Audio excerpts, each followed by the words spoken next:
Di era sekarang ini, kita mengenal bahwa orang yang berpendidikan, ia yang dipandang. Mencari pekerjaan di zaman sekarang membutuhkan skill dan juga surat keterangan yang menyatakan bahwa kita lulus mengikuti jenjang pendidikan yang wajib selama 12 tahun. Walaupun telah menyelesaikan pendidikan selama 12 tahun, itu pun masih sulit untuk mencari pekerjaan.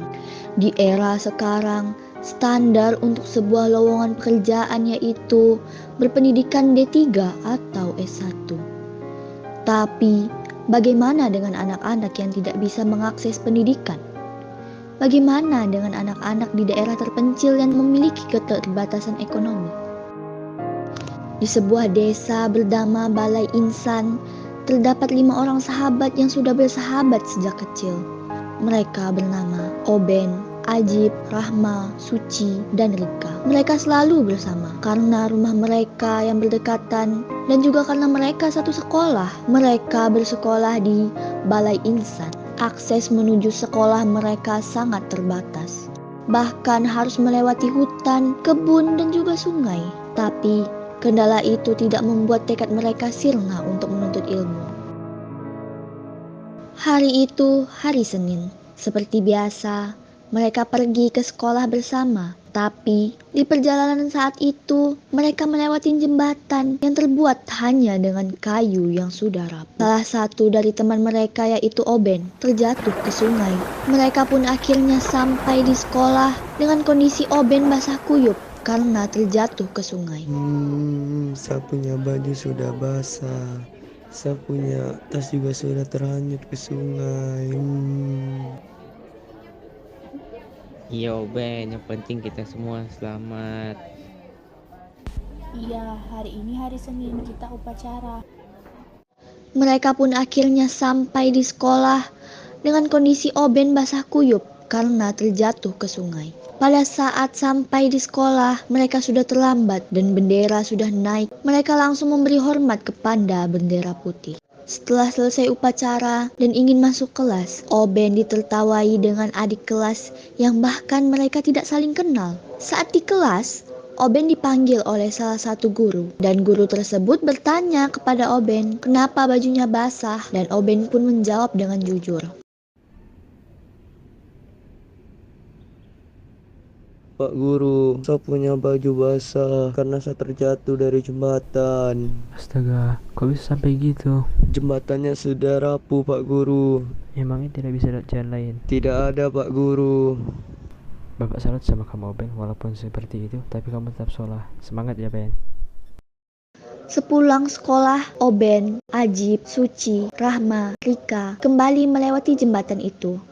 Alhamdulillah, mereka berhasil sampai ke seberang dengan selamat dan kembali ke rumah masing-masing. Oben tinggal bersama bapak dan abangnya bernama Suto. Di belakang rumah Oben laut lepas. Oleh karena itu, bapak dan abang Suto bekerja sebagai nelayan. Oben juga mau sepatu dan baju baru, Bapak. Jadi setelah Bapak tangkap ikan, Bapak akan berjanji membelikan tas dan baju baru.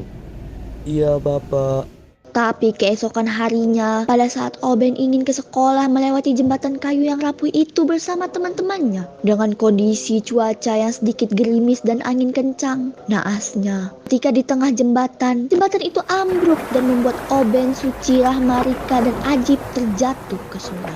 Mereka pun meminta pertolongan. Tapi tidak ada satupun orang yang datang membantu mereka.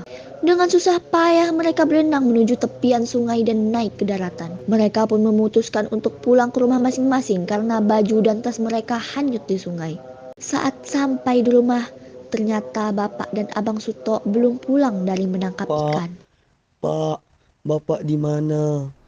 Oben rindu Bapak. Oben pun berlari ke laut dan melihat kerumunan orang dan ia menghampirinya. Ternyata orang-orang mengerumuni abang Suto yang baru sampai di daratan. Dengan keadaan sudah pingsan terbawa arus, Oben yang melihat itu langsung berteriak.